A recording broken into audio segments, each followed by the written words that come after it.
अस्सलाम वालेकुम नाजरीन, गुलाम हैदर खोखर। उम्मीद करता हूँ कि आप खैरियत से होंगे। नाजरीन, आज की इम्पॉर्टेंट न्यूज़ जो आपसे शेयर करने जा रहा हूँ वो पीटीआई सरबराह कैदी नंबर 804 इमरान खान को इस्लामाबाद हाई कोर्ट ने तोशाखाना केस में उसकी जो 3 साल की सज़ा थी उसको मुअत्तल कर दिया है और 1 लाख रुपए के मुचलकों पर उसको रिहा करने का भी हुक्म दिया है। बाकी तफसीली फैसला वो कहते हैं कि जो हम बाद में जारी करेंगे। इमरान खान को आपको पता है कि सेशन अदालत के जज दिलावर ने हुमायूं दिलावर ने जो है इसी माह के शुरू में उसको तोशाखाना एक केस में जो है सज़ा दी थी, जो इमरान खान को सऊदी हुकूमत ने, सऊदी बादशाह ने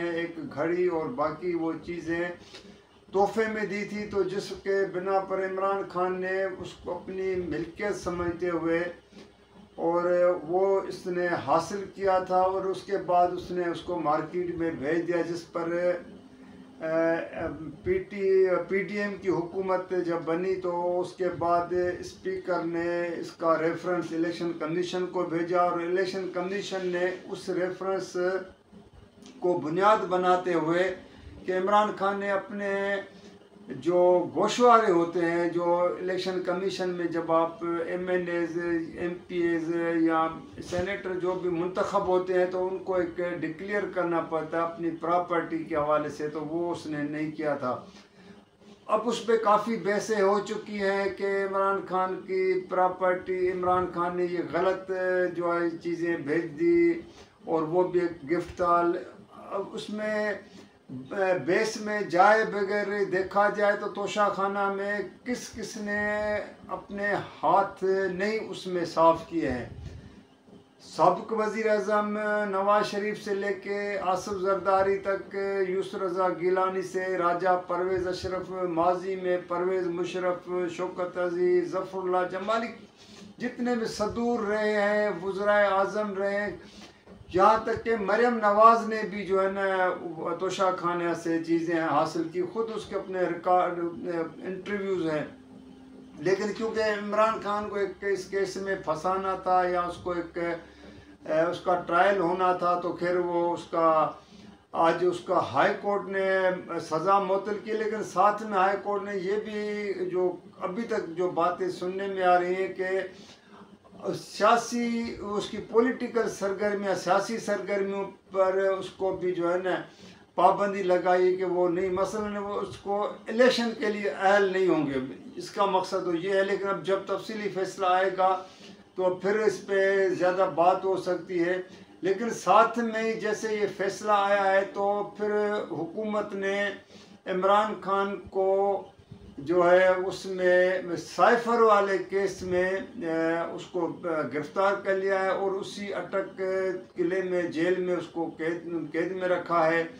और जो साइफर केस की जो के समाअत के लिए जो वो अदालत कायम, स्पेशल अदालत, खुसूसी अदालत, उसने फिर अटक किला जेल को, सुप्रीडेंट को लिखा है कि इमरान खान जुडिशल रिमांड पे है, तो लिहाजा कल 30 तारीख को, 30 अगस्त को, बुध को उसको उस स्पेशल अदालत में पेश किया जाए। क्योंकि अब ज़ाहिर है उसको एफआईए ने उसकी गिरफ्तारी शो भी कर दिए। तो अब इमरान खान ने एक तरफ तो चलो वो एक सज़ा थी जो बिल्कुल एक बड़ा बेस भी था कि हुमायूं जो सेशन जज था उसने वो तमाम चीज़ें जो एक ज़रूरी थी वो आइनी तकाज़े, कानूनी तकाज़े पूरे नहीं किए। तो जिस तरह उसने जल्दबाजी में वो फ़ैसला किया था, तो खैर अब उसका वो तो ख़ुद लंदन बैठा हुआ है, आपको पता है, जैसे उसने सज़ा दी थी तो बाहर चला गया। लेकिन एक इमरान खान को सज़ा सुना के गिरफ़्तार करा के अब पुलिस के लिए ये एक आसान हो गया है कि एक केस में उसकी ज़मानत होगी तो दूसरे केस में उसको फिर पकड़ा जाएगा, फिर तीसरे केस में ज़मानत होगी तो चौथे केस में पकड़ा जाएगा। इस तरह अब ज़ाहिर उसके एक कहते हैं तकरीबन 200 के करीब जो उसके ऊपर केसेस हैं। तो अब कम से कम 200 दिन रात तो उसको पुलिस अपने कस्टडियों में तो घुमाते रहेगी। ये तो एक पुलिस का हमारे पाकिस्तान में तो कानून तो इसी तरह का जो इस्तेमाल होता है जब अपने मुखालफिन को हो। लेकिन दूसरी बात यह कि निगरान हुकूमत तो इंतखाबात कराने के लिए जो कह रहे थे आए थे, अब वो कहते हैं कि इलेक्शन कमीशन का इंतखाबात कराने का काम है, जब भी हमें हुक्म करेंगे तो हम इंतखाबात करा देंगे। अब इंतखाबात कराने के लिए ज़ाहिर पर लॉ एंड ऑर्डर का मसला होता है फिर चीज़ें। लेकिन इस वक्त मुल्क के अंदर जो एक आग लगी हुई है, लोग कराची से खैबर तक, कश्मीर तक लोग चीख उठे हैं, जो इनको भारी भरकम जो बिजली के बिल आ रहे हैं।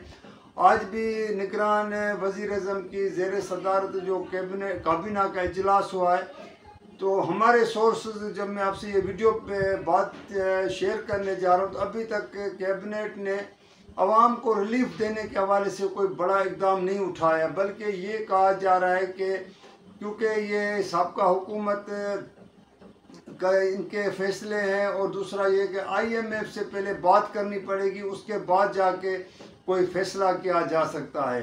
लेकिन आवाम को फौरी तौर पर ये जो बिजली के इतने बड़े बड़े जो बिल आ रहे हैं और लोग तड़प उठे हैं, और लोगों को समझ नहीं आ रही है कि जैसे मैंने पहले भी आपसे वीडियो में बात की थी कि लोग अपना बच्चों का पेट पालें या ये बिजली के इतने जो बड़े बड़े जो बिल आए हैं वो उनके पास मैंने इतनी वो सख्त नहीं रही है, उतनी ताकत नहीं है कि वो जाके इस तरह के जो बिल हैं वो जाके जमा कराएं।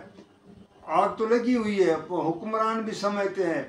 लेकिन मज़े वाली बात है, जो गुज़श्ता रात कुछ TV चैनल्स पे मैं देख रहा था इंटरव्यूज़ में, तो खुरम दस्तगीर कह रहा है कि जो ये चीज़ें हैं ये हमारे बस में नहीं थी और हमने नहीं किया है।